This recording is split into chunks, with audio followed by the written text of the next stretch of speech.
JKSSB VLW की जो हम एक सीरीज स्टार्ट कर चुके थे सभी सब्जेक्ट्स वाली, वो आज कंटिन्यू करने जा रहे हैं। आज लाइट ना होने की वजह से क्या पता आपको प्रॉब्लम आ रही हो, बट यहाँ पर जो भी लिखूंगा, जो भी क्वेश्चन आपके सामने आएंगे, वो मैं पूरी कोशिश करूंगा वो क्लियरली विजिबल हो, वहां पे किसी तरह की प्रॉब्लम आपको ना फेस करनी पड़े। तो ज्यादा टाइम वेस्ट नहीं करेंगे, स्टार्ट करेंगे आज की इस वीडियो को। फर्स्ट क्वेश्चन आपके सामने स्क्रीन में आएगा, ये वही T20 सीरीज चल रही है। सबसे पहले हम जीके वाला सेक्शन लेकर चलेंगे। फर्स्ट क्वेश्चन आपके सामने स्क्रीन में आ रहा है, और मैं आपको बता दूं आज की इस वीडियो में जितने भी क्वेश्चन आपके सामने आने वाले हैं वो सभी के सभी एसएससी सीजीएल के एग्जाम में आए हुए हैं। और एसएससी सीजीएल का मैं 2015-16 का पेपर लेकर नहीं आया हूं, जो लेटेस्ट पेपर हुआ, लास्ट टाइम जो पेपर हुआ है वो वाला क्वेश्चन पेपर आपके सामने लाया, वहां से कुछ क्वेश्चन आपके सामने उठाए हैं, तो आपको लेवल भी समझ आ जाएगा। ठीक है, फर्स्ट क्वेश्चन आपके सामने स्क्रीन में आ रहा है। यहाँ पर पूछा गया था, the Kumbhi dance is performed by the tribal community of. ये जो कुंभी डांस आपको देखने को मिल रहा है, ये कहाँ की ट्राइबल कम्युनिटी के द्वारा परफॉर्म करा जाता है? सिक्किम, तमिलनाडु, उत्तर प्रदेश या गोवा? तो देखो, कुंभी ट्राइब की बात करेंगे, ये एक फेमस और पुराने ट्राइब में आती है, गोवा की ट्राइब में आती है, इन्हीं के द्वारा डांस परफॉर्म करा जाता है। तो option number A correct answer हो जाएगा। आपसे पूछते कुंभी ट्राइब कहाँ की फेमस ट्राइब है, तो भी अपने गोवा ही आंसर बताता है। हालांकि महाराष्ट्र में भी है, कुछ हिस्सा गुजरात में भी है, लेकिन फेमस गोवा वाले हैं और उनके द्वारा ही डांस परफॉर्म करा जाता है। तो यह आंसर को समझ आ गया। चलते आज के सेकंड क्वेश्चन की बात करेंगे। आपसे पूछा गया था, in India the first census was held in the year. India में पहली बार सेंसस कब करा गया था, आपसे वो पूछा जा रहा है। जनगणना कब करी गई थी? 1872, 1860, 1900 या 1920? जो पहली बार इंडिया में सेंसस हुआ था, हालांकि वैसे तो ऋग्वेदिक पीरियड में भी कहा गया कि हुआ है, वहां पे मेंशन करा गया है, लेकिन अगर हम बात करेंगे 1872 का जो टाइम पीरियड था, ऑप्शन नंबर ए वो करेक्ट आंसर हो जाएगा। लॉर्ड मायो का टाइम पीरियड था, डब्ल्यू.सी. प्लॉडन करके थे जो पहले उस टाइम पे सेंसस कमिश्नर हुआ करते थे इंडिया के, तो उस टाइम पे पहला सेंसस इंडिया का करा गया था। हालांकि वो पूरे कंट्री में नहीं करा गया, जैसे कश्मीर का ऐसा नहीं हुआ था, पुर्तगाल में कुछ आइलैंड थे वहां पर नहीं हुआ था, लेकिन हुआ था। और जो पहला ऑफिशियल सेंसस हुआ था वो कब हुआ था, वो आपने मुझे कमेंट सेक्शन बताना है। लॉर्ड रिपन का वो टाइम पीरियड चल रहा था। तो इस क्वेश्चन का जो करेक्ट आंसर हो जाएगा वो 1872, ऑप्शन नंबर ए बिल्कुल सही आंसर हो जाएगा। आगे चलेंगे, थर्ड क्वेश्चन की बात करेंगे। आपके सामने स्क्रीन में आ रहा है, यहां पर लिखा गया है, ठीक है, जम्मू कश्मीर के क्वेश्चन से आ रहा है। अब जम्मू कश्मीर वाले क्वेश्चन तो आएंगे नहीं आपके सीजीएल के एग्जाम में, तो ये ऐसी जेकेएसएसबी में आए हुए क्वेश्चन है, वो आपसे डिस्कस कर रहा हूँ। यहाँ पर पूछा गया, विच of the following wetland reserves is in the Jammu district of Jammu and Kashmir. इनमें से कौन सा वाइल्ड वेटलैंड रिजर्व ऐसा है जो कि जम्मू डिस्ट्रिक्ट में आता है, जम्मू कश्मीर के? क्या वो गाराना है, या पंपोर है, या शालाबोग है, नोरीचेन है? वो कौन सा वाला है? देखो, बड़ा फेमस है जम्मू का वेटलैंड, घराना वेटलैंड जिसे कहते हैं। तो option number A correct answer हो जाएगा। अभी टाइम भी चल रहा है, माइग्रेटरी बर्ड्स वहां पर आते हैं, और इस बार जो है उन माइग्रेटरी बर्ड्स के लिए भी एक इन्वायरमेंट क्रिएट करा गया, एक सेपरेट स्पेस उनके लिए क्रिएट कर गया। हालांकि वो तो होती थी, लेकिन इस साइड में जालियां वगैरह भी लगा दी, जो टूरिस्ट वहां पर आएंगे, फुटपाथ अलग से बना दिया, अलग से व्यू बना दिया, फोटोग्राफी वगैरह कर सकते हैं। तो इस बार बैटर वहां पे कर दिया हुआ, आप भी विजिट कर सकते हो जम्मू में, आरएसपुर आर्मी वाली साइड में आता है, बॉर्डर वाले साइड में। तो ऑप्शन नंबर ए यहाँ पर करेक्ट आंसर हो जाएगा। आगे चलते हैं, नेक्स्ट क्वेश्चन की बात करेंगे। ये भी जेकेएसएसबी एग्जाम में आया हुआ था। Which wild life sanctuary is bounded to the north by. कौन सी वाइल्ड लाइफ सेंचुरी ऐसे इन ऑप्शन में जिसके नॉर्थ में गुमसार लेक आती है, ईस्ट में रूपरी आता है, साउथ में सरनसर आता है, और वेस्ट में पीर पंजाल पास आता है? और इसकी लोकेशन क्या है? शोपियां डिस्ट्रिक्ट है। अगर आपको इतना सब कुछ नहीं भी पता होता, आपसे सिंपल आपको इतना पता था कि शोपियां डिस्ट्रिक्ट की फेमस लेक कौन सी है, तो भी आप यहाँ पर आंसर बता सकते थे। Lachipora wild life sanctuary, Karakoram wild life sanctuary, Changthang wild life sanctuary, या फिर हीरपुरा वाइल्ड लाइफ सेंचुरी? तो हीरपुरा ही तो है जो शोपियां वाले साइड में आती है।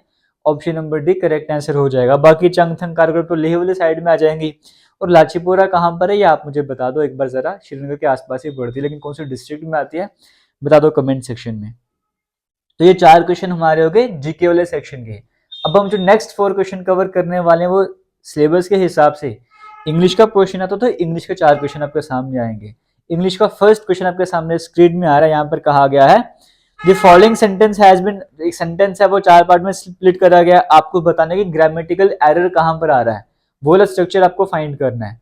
ये चारों क्वेश्चन जो इंग्लिश के आएंगे, चारों के चारों आपके सीजीएल में पूछे गए हैं, और इस बार लेटेस्ट पूछा गया था। There can be precious diamonds and metals in the surface just below you. There can be precious diamonds and metals in the surface just below you. बड़ा बेसिक सा प्रीपोजिशन का एरर यहाँ पर आ रहा है। जब हम सरफेस की बात करते हैं, हम इन द सरफेस तो कभी भी नहीं बोलते, जैसे हम इन द टेबल नहीं बोलते, हम सरफेस की जब हम बात करते हैं हम क्या बोलते हैं, on the table, on the chair, वैसे ही ऑन द सरफेस हो जाएगा ना। जब हम सरफेस की बात करते, सरफेस के कुछ ऊपर है, हम ऑन यूज करते हैं। इन होता है मतलब अंदर के लिए, जैसे इन द हाउस है ना, एंट्री करो तो इनटू द हाउस। लेकिन जब हम सरफेस की बात करते हैं उसके लिए हम ऑन प्रीपोजिशन यूज करते हैं। तो प्रीपोजिशन का बेसिक सा एरर था, ऑप्शन नंबर सी आपको देखने को मिल रहा है वो एरर था। तो इन द सरफेस की जगह ऑन द सरफेस आना था, ये option number C correct answer हो जाएगा। आगे चलते हैं, नेक्स्ट क्वेश्चन आपके सामने स्क्रीन में आ रहा है, रीअरेंज करना है। आपके सामने पहला स्ट्रक्चर आपको दिया हुआ है अपार्ट फ्रॉम गैदरिंग, ये तो आपको यूज करना ही करना है। इसके बाद की सीक्वेंस आपको अरेंज करनी है। अपार्ट फ्रॉम जनरेटिंग आपको यूज करना ही करना है। इसके बाद की सीक्वेंस में पी ऑप्शन में कहा गया है real income for players play to earn. Q में कहा गया games also create communities where gamers and creators can meet, share wisdom and do deals with one another. अब इसको अरेंज करना आपको, देखो apart from generating, apart from generating क्या generate करने की बात करी जा रही है, रियल इनकम है ना। रियल इनकम से अलग अगर हम हट के बात करेंगे तो इसका मतलब पी सीक्वेंस हमारा बिल्कुल सही बन रहा है। जैसे apart from generating games also create, वो सीक्वेंस नहीं बन रही थी। Apart from generating where gamers, वो भी सीक्वेंस नहीं बन रही थी। Apart from generating wisdom and do deals with one another, थोड़ा था लेकिन सेंस नहीं बन रही थी। तो वहीं पे सेंस बन रही थी apart from generating real income for players play to earn, games also create communities. देखो सीक्वेंस बिल्कुल बराबर चल रही है। अपार्ट फ्रॉम जनरेटिंग के बाद पी क्यू अगर आप ध्यान दोगे तो फिर क्यू में बता रहे गेम्स जो कम्युनिटीज क्रिएट करता है, फिर आर में बता रहा है कैसे करता है, गेमर्स और क्रिएटर्स मीट कर सकते हैं। तो सीक्वेंस बिल्कुल बराबर चल रही है, पी क्यू आर एस वाली सीक्वेंस चल रही है, वो आपको ऑप्शन नंबर बी में देखने को मिल रहा है। तो option number B correct answer हो जाएगा। आगे चलेंगे, नेक्स्ट क्वेश्चन की बात करेंगे, वो भी आपके सामने स्क्रीन में आ रहा है। Select the correct indirect form, narration से क्वेश्चन आपके सामने बन रहा है। यहां पर कहा गया है Farah said to her aunt I am studying contemporary art. अब इसका इनडायरेक्ट स्पीच बनानी है। सैड टू है, सैड टू क्या बन जाता है, टोल्ड बन जाता है। तो यहां पर क्या बन जाएगा, फारा टोल्ड हर आंट। तो फारा टोल्ड हर आंट तो आपको सब जगह देखने को मिल रहा है। फिर वो इनवर्टेड कॉमर्स, कॉमर्स को हटाने के लिए दैट यूज करना पड़ेगा, तो दैट भी सब जगह यूज हो रहा है। तो फारा ने अपनी आंट को क्या कहा, आई एम स्टडिंग, वो अपने बारे में बोल रही थी ना। तो Farah told her aunt that she was studying. Present continuous किसमें चेंज होता है, ये प्रेजेंट कंटिन्यूस था, पास्ट कंटिन्यूस में चेंज हो जाएगा। तो आई का शी बन जाएगा, वो अपने बारे में बात करें तो एम का वॉज बन जाएगा। तो शी वॉज स्टडिंग आ जाएगा, और वॉज के साथ आईएनजी तो लगेगा लगेगा। पहले ऑप्शन में शी वॉज तो यूज करा था बट स्टडी कर दिया था, वो गलत हो गया। ऑप्शन बी में शी इज स्टडिंग, उसको चेंज ही नहीं करा टेंस को, तो वो गलत हो गया। ऑप्शन सी में हैड बीन कर दिया, डायरेक्ट पास्ट परफेक्ट में लेके चला गया, तो वो भी गलत हो गया था। प्रेजेंट कंटिन्यूस को पास्ट कंटिन्यूस में चेंज करना था। ऑप्शन नंबर डी ही सही है, Farah told her aunt that she was studying contemporary art. तो option number D correct answer हो जाएगा। आगे चलते, नेक्स्ट क्वेश्चन आपके सामने स्क्रीन में आ रहा है। स्पेलिंग एरर से क्वेश्चन आपसे पूछा गया है। चार आपको ऑप्शन दिए गए, स्पेलिंग में एरर कौन से सेंटेंस में है जिसमें कोई एरर नहीं है, आपको वो बताना है। हम एक बार सेंटेंस पढ़ लेते हैं बेसिक सा। कहा जा रहा है India has started the largest inoculation drive in the world against Covid. Inoculation मतलब वैक्सीनेशन की बात कर रहे हैं। तो इंडिया ने सबसे बड़ी वैक्सीन ड्राइव आप कह सकते हो इस तरह से, अगर मैं बात करके चलूं, वर्ल्ड में स्टार्ट करी थी कोविड के अगेंस्ट में, इस तरह से कहा जा रहा है। तो India started the largest inoculation drive in the world against Covid, वो तो सही बात भी, इतनी पॉपुलेशन इतनी बड़ी तो स्टार्ट करनी थी। तो यहाँ पे इनोकुलेशन पे आपको फोकस करना पड़ेगा। इंडिया के स्पेलिंग सब जगह सही है, हैज के भी सही है, स्टार्टेड के भी सही है, द लार्जेस्ट सब जगह स्पेलिंग सही है। आपको चेक करना है इनोकुलेशन के स्पेलिंग कहां पर सही है। तो ऑप्शन नंबर ए में है INOCULT, नहीं, ऑप्शन नंबर बी सही है INOCULATION। ऑप्शन नंबर बी में स्पेलिंग सही है, तो इसका मतलब बी वाला सेंटेंस हमारा सही हो जाएगा। हमें वही तो पहचानना था। तो इस तरीके से इंग्लिश के 4 क्वेश्चन जो है हमारे कंप्लीट हो गए। तो अभी तक हमने रीजनिंग भी कवर कर लिया, इंग्लिश भी कवर कर लिया। अब हम आएंगे रीजनिंग के सेक्शन की तरफ, फिर हम कवर करेंगे मैथमेटिक्स का सेक्शन। बट आपको बताना चाहूंगा, अगर अभी तक आपने जीकेएसएसबी VLW की टेस्ट सीरीज नहीं ज्वाइन करी है, लिंक आपको डिस्क्रिप्शन बॉक्स में मिल जाएगा, वहां पर जाकर ज्वाइन कर लो। जो अपडेटेड पैटर्न है उसके हिसाब से पहला मॉक टेस्ट अपलोड हो गया। हालांकि पहले मॉक टेस्ट अपलोड थे, बट अभी अपडेटेड पैटर्न के हिसाब से, नई मार्किंग स्कीम के हिसाब से पहला full length mock test update हो गया। आप अटेम्प्ट कर सकते हो, उसमें रीजनिंग मैथमेटिक्स और इंग्लिश के क्वेश्चन की एक्सप्लेनेशन भी मिल जाएगी, रैंकिंग भी पता लग जाएगी आपको। और साथ ही साथ आज ही रीजनिंग का पहला अपडेटेड मॉक टेस्ट भी वहां पर अपलोड कर दिया। आने वाले दिनों में और भी इस तरह से मॉक टेस्ट सब्जेक्टिव और फुल लेंथ अपडेट होते जाएंगे। कमेंट सेक्शन डिस्क्रिप्शन बॉक्स में लिंक मिलेगा, जाके ज्वाइन कर सकते हो। फुल कोर्स का लिंक भी मिल जाएगा, वो ज्वाइन करना चाहते हो तो वो भी ज्वाइन कर सकते हो। और फुल कोर्स रहेगा, उसमें भी 4-5 फुल लेंथ के मॉक टेस्ट आ जाएंगे और सब्जेक्टिव टेस्ट वहां पर भी आ जाएंगे। अब हम स्टार्ट करते हैं रीजनिंग वाले सेक्शन को। रीजनिंग वाले सेक्शन में जो पहला क्वेश्चन आपके सामने आ रहा है वो स्टेटमेंट कंक्लूजन की कैटेगरी से आ रहा है, इसको हम कवर कर लेते हैं। ऊपर स्टेटमेंट पढ़ने की जरूरत नहीं है, हम डायरेक्ट कवर करते हैं स्टेटमेंट की तरफ। स्टेटमेंट क्या दी गई है, सम पी आर के, कुछ पी जो है, अगर मैं इनको मैं पी मान के चलूं तो सम पी आर के, कुछ पी जो है वो के है ना। फिर कहा गया सम पी आर के, नो के इज टी, कोई भी के जो है वो टी नहीं है ना। अगर इसको मैं टी मान के चलूं, ये स्टेटमेंट है, कुछ पी जो है वो के बराबर है, लेकिन कोई भी के टी नहीं है, तो इनमें कोई रिलेशनशिप नहीं, मैंने अलग कर दिया, क्रॉस भी लगा दिया। इसमें कुछ नहीं बोला वो पी और टी, के और टी के बारे में बोलेगी, कोई भी के जो है वो टी नहीं है, ये हमें क्लियरली मेंशन करा गया। अब हम कंक्लूजन की तरफ जाते हैं। कंक्लूजन पहले में कहा गया है ऑल पी आर टी, जितने भी पी हैं वो टी हैं, जितने भी पी हैं वो टी हैं। ऐसा कहां से हो सकता, तो होने नहीं वाला है ना। अगर ऑल पी आर टी होता तो टी यहाँ पे ऊपर कहीं पे आ रहा था, इस तरह से करेगा, तो वैसा है नहीं है, तो सभी के सभी पी टी हो जाएंगे, वो हो नहीं सकता। पहला कंक्लूजन खराब हो गया। सेकंड में ऑल टी आर के, सभी के सभी टी के हो जाएंगे, ऐसा भी नहीं है, क्लियरली मेंशन है। थर्ड में कहा गया सम पी आर नॉट, कुछ पी जो है वो टी नहीं होंगे, बिल्कुल, क्योंकि देखो कुछ पी तो के भी हैं और के कोई भी टी नहीं है। इसका मतलब इसमें जो नेगेटिव रिलेशनशिप है उसका इफेक्ट इसमें भी पड़ने वाला है। आप अपने हिसाब से भी समझ लो, कुछ पी जो है वो टी नहीं हो सकते, आपको क्लियरली विजिबल होगा इस कंसेप्ट के साथ में। इसका मतलब थर्ड वाली स्टेटमेंट बिल्कुल सही है, तो हम बोलेंगे थर्ड वाला कंक्लूजन बिल्कुल सही है।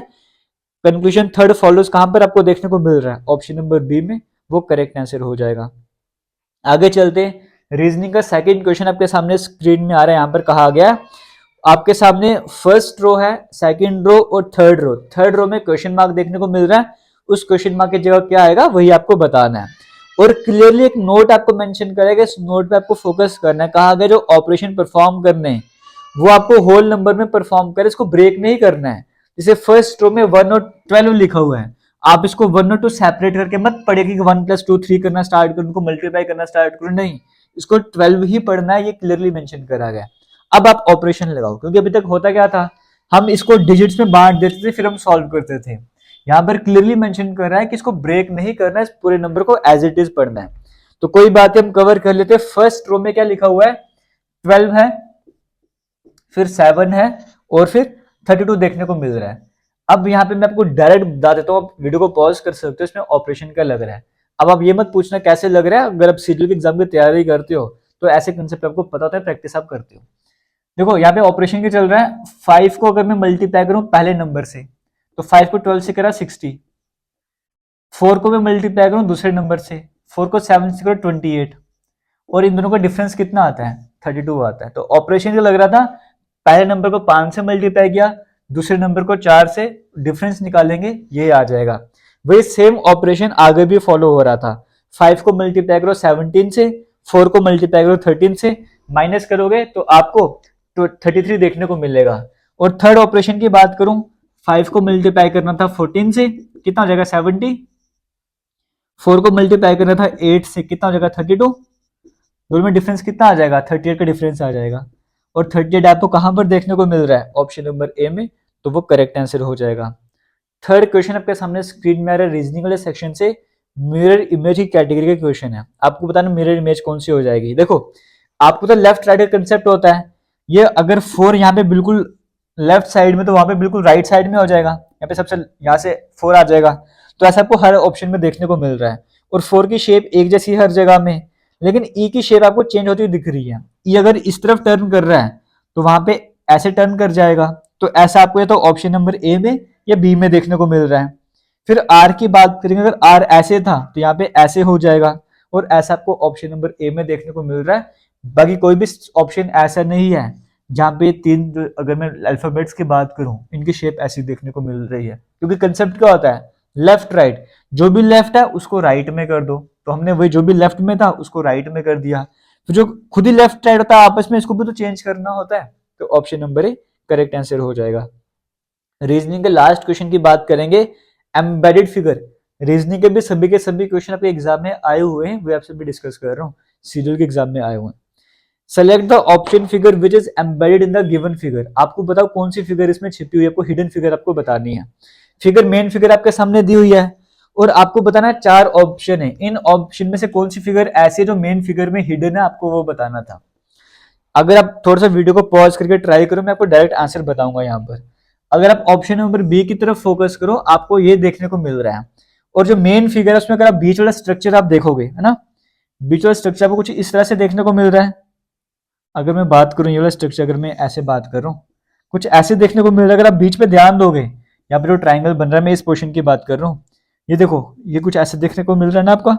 और यहाँ पर भी वही चीज आपसे ऑप्शन नंबर बी में देखने को मिल रही है। तो जो ऑप्शन नंबर बी वाली फिगर है वो यहाँ पे हिडन थी मेन फिगर में, तो ऑप्शन नंबर बी यहाँ पे करेक्ट आंसर हो जाएगा। लाइट अभी तक नहीं, आज यहाँ पे लाइट दिन से ही बंद है, तो मैं पहले काफी वीडियो बनाने लगा था लेकिन नहीं, मुझे लगा लाइट आने नहीं आज, तो ट्राई कर लेते हैं। ये फ्लैश लाइट से जो आपको थोड़ी बहुत लाइट पड़ रही है ना, फ्लैश लाइट की लाइट आ रही है, तो अच्छा है कि फ्लैश लाइट की इतनी लाइट है कि एटलीस्ट आपको विजिबल हो रहा है कुछ ना कुछ। आगे चलते हैं, अब हम करेंगे मैथमेटिक्स के क्वेश्चन जो आपके एग्जाम में आए, सीजीएल के एग्जाम में। फर्स्ट क्वेश्चन आपके सामने स्क्रीन में है, वहां पर लिखा हुआ है, if r upon 13 plus 13 upon r equals to 1 then find the value of r cube. बड़ा सिंपल सा कंसेप्ट था, लेकिन इसके पीछे कंसेप्ट क्या था वो आपको पता होना चाहिए। जब हम सीजीएल की तैयारी करते हैं, हम आइडेंटिटीज तो पढ़ते ही हैं, ए प्लस बी का स्क्वायर, ए क्यूब माइनस बी क्यूब, ए माइनस बी का होल क्यूब, सब कुछ पढ़ते हैं।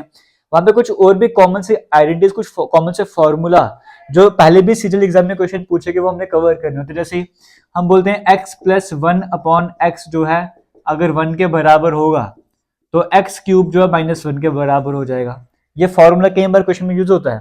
जैसे कभी कभी हम बोलते हैं x प्लस 1 अपॉन एक्स जो है √3 के बराबर हो जाएगा, तो x की पावर 6 माइनस 1 के बराबर। ऐसे कुछ फॉर्मूलाज और भी होते हैं जो हमने एग्जाम में आए हुए होते हैं या याद करके जाने होते हैं ना। तो इस क्वेश्चन में ये वाला फॉर्मूला लग रहा है, वो कैसे, हम एक बार वो देख लेते हैं। बस यहीं से कहानी खत्म हो जाएगी आपकी। लेकिन अगर आप चाहते हो कि कैसे डिराइव हुआ है, वो उसके पीछे भागने की जरूरत है, डायरेक्ट फॉर्मूला यूज करना होता है। फिर भी डिराइव करना चाहते हो करके देख लो, उसको मल्टीप्लाई करोगे, x square plus 1 equals to x आ जाएगा, x square minus x plus 1 equals to 0 हो जाएगा। ऐसे करना पड़ता ना। फिर दोनों साइड अगर आप एक्स प्लस 1 से मल्टीप्लाई करोगे तो इधर भी एक्स प्लस 1 से मल्टीप्लाई करना पड़ेगा। हालांकि फॉर्मूला डिराइव करने की जरूरत आपको है नहीं, 0 बन जाएगा।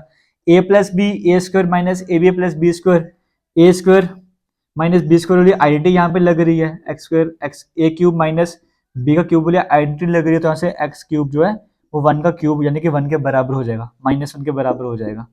ए क्यूब प्लस बी क्यूब भी आइडेंटिटी थी ना ये वाली, तो वही आइडेंटिटी यहाँ पे लगती है, वहीं से हमारे पास एक्स क्यूब माइनस 1 के बराबर आता है। ये लगी करने की जरूरत है, बट मैं आपको बता रहा था। अब यहाँ पर अगर आप देखो x मान के चलो, अगर आप r/13 को, है ना, ये x मान के चलो, तो 1/x क्या हो जाएगा, 13/r, उसका उल्टा करना पड़ेगा। तो वही तो हमारी स्टेटमेंट बन रही है, x plus 1/x equals to 1, तो r/13 plus 13/r equals to 1 के बराबर दिया हुआ है। तो ये इक्वेशन सेटिस्फाई कर रही है, x प्लस 1/x 1 के बराबर दिया हुआ है। तो सिंपली आंसर क्या होता है, x का क्यूब माइनस 1 के बराबर होता है। तो x का क्यूब मतलब इसका क्यूब किसके बराबर हो जाएगा, माइनस 1 के बराबर हो जाएगा। तो x का क्यूब इक्वल्स टू 13 का क्यूब कितना होता है, यहाँ पे ऑप्शन में देख लो 2197, तो 2197 हमारा आंसर आ जाएगा। माइनस का हो, क्यों, क्योंकि यहाँ पे माइनस 1 भी देखने को मिल रहा था। तो इस तरीके से ऑप्शन नंबर डी, कहानी यहीं पर खत्म हो गई थी। अगर आपको ये वाला फॉर्मूला पता था, अगर ये वाला फॉर्मूला नहीं पता था तो क्वेश्चन आप कैसे सॉल्व करते, टाइम लग जाता आपको। एक और क्वेश्चन कवर करते हैं, ये भी एग्जाम में आया हुआ है। पाई चार्ट की कैटेगरी से क्वेश्चन बना हुआ है, आपसे पूछा गया है, the pie chart shows marks of a student in different subjects out of 100। जो चार्ट आपके सामने दिया गया है इसमें स्टूडेंट्स के मार्क्स शो करे जा रहे हैं आउट ऑफ 100, ठीक है। जैसे अगर आप ध्यान दो तो मैथमेटिक्स में 90 मार्क्स आ रहे हैं, इंग्लिश में 55 मार्क्स हैं, हिंदी में 70 मार्क्स, साइंस में 50 मार्क्स, तो सोशल साइंस में 65 मार्क्स आ रहे हैं। कहा जा रहा है, आपसे पूछा गया है, the marks scored in Hindi and mathematics are more than the marks scored in English and science by. जो हिंदी और मैथमेटिक्स में स्कोर आ रहा है वो कितना ज्यादा है इंग्लिश और साइंस के कंपैरिजन में। पहले हम देखते हैं कि हिंदी और मैथमेटिक्स में कितना स्कोर किया है, हिंदी प्लस मैथमेटिक्स में कितना स्कोर है, हम पहले वो चेक कर लेते हैं। देखो हिंदी में जो स्कोर आ रहा था वो ब्लैंक वाला 70, हिंदी में 70 मार्क्स थे, प्लस मैथमेटिक्स में कितने थे, 90 थे। मतलब हिंदी प्लस मैथमेटिक्स में कितने मार्क्स आ गए, 160 आ गए। अब ये कितने ज्यादा हैं, इंग्लिश प्लस साइंस, आपसे वही पूछा गया है, तो इंग्लिश और साइंस में कितने मार्क्स हैं वो देख लेते हैं। इंग्लिश में बन रहे 55 और साइंस में कितने बन रहे हैं, साइंस में हमारे पास हिंदी के बाद साइंस आ रहा है 80 मार्क्स आ रहे हैं। ये कितना 100 135 बन जाएगा। तो बताओ ये वाले मार्क्स कितने ज्यादा हैं इससे, तो 160 में से 135 माइनस कर लो, 25 ज्यादा है, तो वही तो आपसे पूछा हुआ था। तो ऑप्शन नंबर बी में आपको देखने को मिल रहा है वो करेक्ट आंसर हो जाएगा। नेक्स्ट क्वेश्चन आपके सामने स्क्रीन में है, ये भी कवर कर लेते हैं। यहां पर आपके सामने नंबर दिया गया है और कहा गया है अगर ये नंबर डिविजिबल है 11 से, आपको क्लियरली मेंशन कर दिया है कि जो नंबर आपके सामने दिया गया है वो 11 से डिवाइड होता है। तो बताओ स्मॉलेस्ट सबसे छोटा होल नंबर जो हम इस ए की जगह लिख सकते हैं वो कौन सा हो जाएगा। अब नंबर हमारे सामने किस तरह से वो भी हम एक बार देख लेते हैं, है ना। नंबर हमारे सामने क्या है, 6788934A4, ये नंबर हमारे सामने है और नंबर 11 से डिवाइड होता है।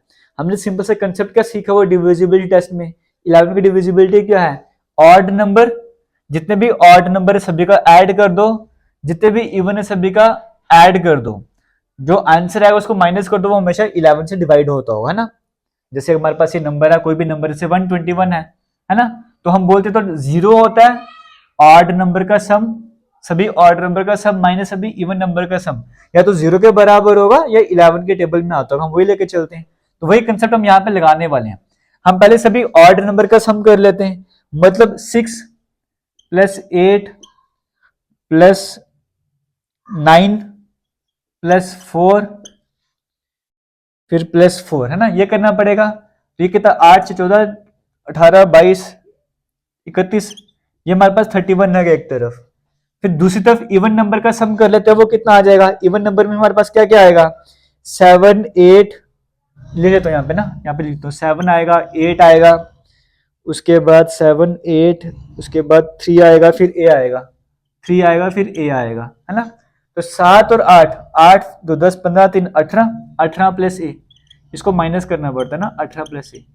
तो ऑड नंबर और इवन नंबर इसका जो डिफरेंस है वो 11 के बराबर आना चाहिए, अगर 11 से डिविजिबल है तो ऐसा होना चाहिए। तो हम क्या करेंगे यहाँ पे 31 माइनस 18 माइनस ए 11 के बराबर आ जाएगा, इसको सॉल्व तो करना है। ये कितना 18 2 20, क्या होगा मेरे को 13 आ जाएगा, 13 माइनस ए इक्वल्स टू 11, तो ए हमारे पास 2 के बराबर आ जाएगा। और ऐसा आपको ऑप्शन नंबर डी में देखने को मिल रहा है, वो करेक्ट आंसर हो जाएगा। सिंपल डिविजिबिलिटी टेस्ट आपसे क्वेश्चन पूछा होता। एक और क्वेश्चन, फोर्थ क्वेश्चन आज का मैथमेटिक्स का आपसे पूछा गया है। If the diameter of A solid hemisphere, अगर एक सॉलिड हेमिस्फीयर है उसका डायमीटर दिया गया 12.6 सेंटीमीटर, तो बताइए इसकी वॉल्यूम कितनी हो जाएगी। पाई की वैल्यू 22/7 लेकर चलना है। तो यहाँ पे सॉलिड हेमिस्फीयर की बात करें, फॉर्मूला क्या है वॉल्यूम निकालने का, 2/3 पाई आर क्यूब, है ना। तो 2/3 लिख दो, पाई की जगह 22/7 लिखना है, इंटू आर का क्यूब, रेडियस क्या हो जाएगा, डायमीटर 12.6 है तो रेडियस 6.3 हो जाएगा, है ना। 6.3 इंटू 6.3 इंटू 6.3, क्यूब भी तो निकालना आपको, यानी पॉइंट को हटा के अपॉन 10 कर सकता हूँ, है ना। बस कैलकुलेशन अब आपको करनी है। 7 को 9 से करो 63, 3 को 3 से करो 9, तो पहले 63 को 63 से मल्टीप्लाई कर लेते, कितना आंसर आ जाएगा। 63 को अगर मैं 63 से मल्टीप्लाई करूं, 3 को 3 से करूं 9, 18 18 36, 6 यहाँ पर आएगा, 3 क्या रही 36 39 36 39, क्या कर रहा हूं मैं 3 से 9 36,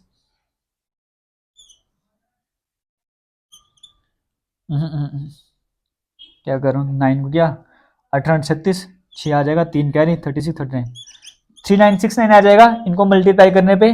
फिर 3969 को मैं किससे मल्टीप्लाई करूंगा,